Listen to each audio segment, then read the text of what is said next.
E aí, meus amigos, minhas amigas, meus irmãos, um bom dia, uma boa tarde, uma boa noite, dependendo do horário que você está ouvindo, né? Antes de mais nada, eu quero te pedir, você que não é inscrito no canal, se inscreva no canal, compartilhe com outras pessoas, para que esse vídeo ele possa chegar a um número maior de pessoas. Você se inscreva, se não é inscrito, também clique no sininho para que você receba todas as notificações de novos vídeos. Sempre que sair um novo vídeo, você recebe uma notificação.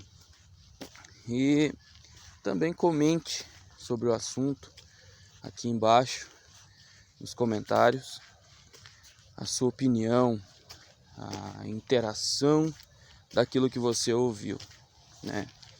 Estava levando a minha filha à escola e agora estou voltando para casa, e nessa caminhada eu então decidi deixar uma reflexão da palavra de Deus, baseado em dois textos da Bíblia.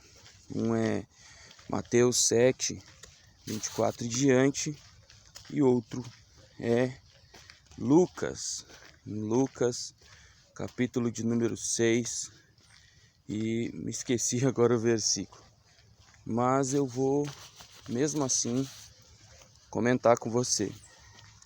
A Bíblia Sagrada, ela conta que Jesus, ele se utilizava muito de parábolas, de coisas que aconteciam no cotidiano. Ele criava um enredo, ele criava uma história para trazer uma lição. E uma dessas figuras de linguagem, uma dessas parábolas, ilustrações, Jesus se utilizou de uma casa. E Jesus falando acerca daqueles que queriam permanecer na fé nele, de que haveria necessidade de se construir uma casa. Só que existiam dois tipos de casa. Jesus falou sobre a casa na areia e sobre a casa na rocha. Interessante é que as duas casas, em Mateus 7, 24 em diante, ele vai falar sobre os construtores, o sábio e o nécio. Ou seja, aquele que tem a sabedoria e aquele que está louco, que está desorientado, que está com ausência de sabedoria. E ele vai dizer que o sábio, ele edifica a casa sobre a rocha, e o louco, ele edifica a casa sobre a areia. E nessa passagem eu vejo duas coisas muito interessantes. Primeiro, em Mateus não narra os detalhes de como se construiu na rocha. Não narra o detalhe do alicerce, vamos assim dizer. Mas em Lucas, capítulo de número 6, se bem me recordo, versículo de número 46 em diante, por aí, 40, 50, a Bíblia narra que Lucas explica ali, e ele fala sobre os dois fundamentos. E ele diz assim, fala de dois fundamentos: e todo que vem a mim e ouve minhas palavras e as observa, edificou uma casa e cavou e abriu bem fundo e pôs o alicerce sobre a rocha. Lucas esclarece o detalhe. Primeiro, Jesus em Mateus está dizendo sobre as duas casas, mas não entra na profundidade do detalhe. E Lucas entra na profundidade do detalhe do que Jesus estava dizendo, e ele diz: não é só ouvir, porque Jesus diz: todo que ouve minhas palavras. E depois de ouvir, Jesus diz: as observa. Não só ouve, mas observa também. E aquele que ouve e observa e analisa e põe em prática, Jesus comparou uma casa que no início da construção dessa casa, antes dessa casa estar de pé, primeiro se abriu um buraco, se cavou bem fundo, até chegar num lugar firme, rochoso lá embaixo, para então se edificar, se levantar o alicerce. E a rocha aqui a gente sabe que é Jesus. Então Jesus está dizendo para encontrar firmeza nele, para encontrar firmeza na fé. E é o que Jesus está falando sobre permanecer em Deus, sobre permanecer na fé. Tem que se ouvir, mas também tem que se observar. Muita gente que diz que segue Jesus ouve, mas pouco se observa. E aí a gente vê constantemente as notícias de escândalos, ou constantemente pessoas que só chegam no Evangelho e depois vão embora, porque não permanecem. E por que não permanecem? Porque não cavaram, porque não construíram um alicerce firmado na rocha. Não só ficaram só no nível de ouvir o que Jesus disse, mas não foram para o próximo nível, o nível de observar. E aqui Jesus está falando sobre aqueles que permanecem nele. E aí também fala sobre aquele que construiu a casa sobre a areia. Era mais fácil, é só chegar e construir. Não precisa abrir buraco, é só chegar e construir. E foi o que ele fez.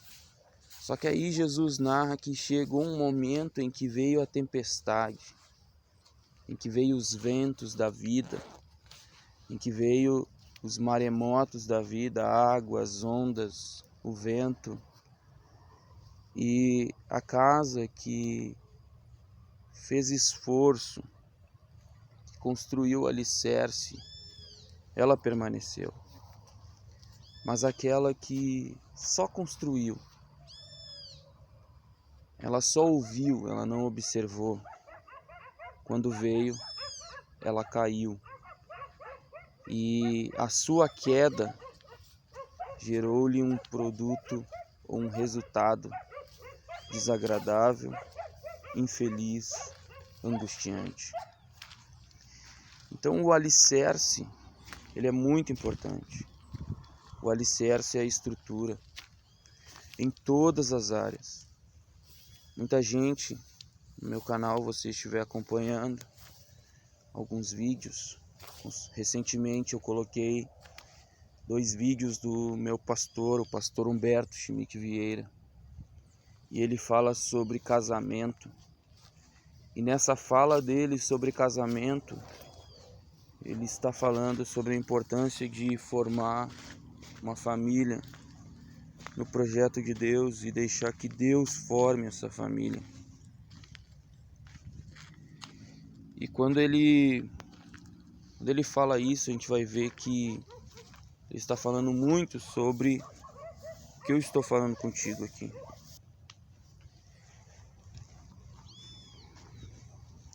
E observar não é algo simples, não é algo comum, não é algo sem esforço, não é algo que simplesmente eu decido, não. Só quem abriu o buraco sabe o quanto é difícil. Só quem cavou canaleta sabe o quanto é difícil.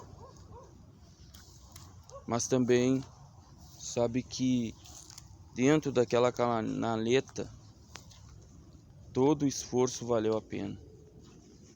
Porque a casa, eu creio que ela nada mais é do que o alicerce.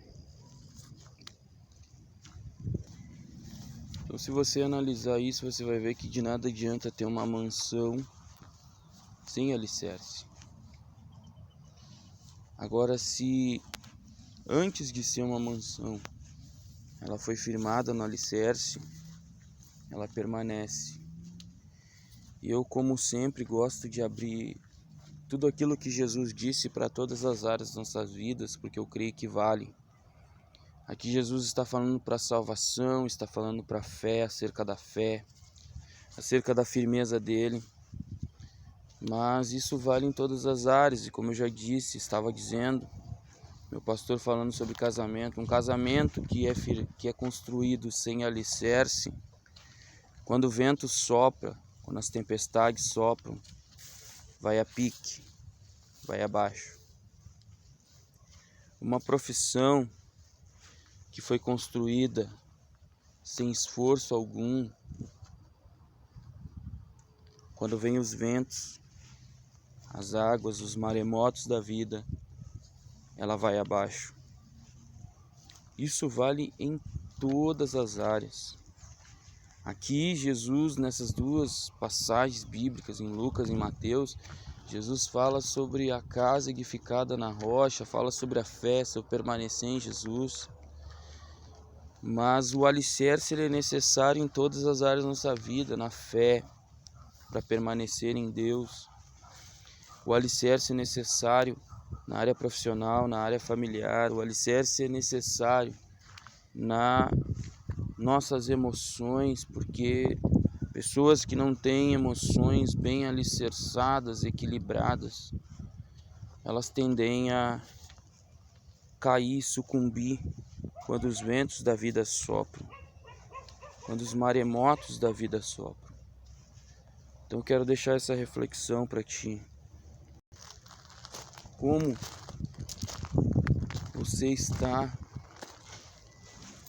alicerçando a tua vida? O alicerce é necessário. Só que alicerce sem cavar, sem observar, sem encontrar o lugar mais firme para começar a construir, pode gerar queda. Eu quero deixar essa reflexão,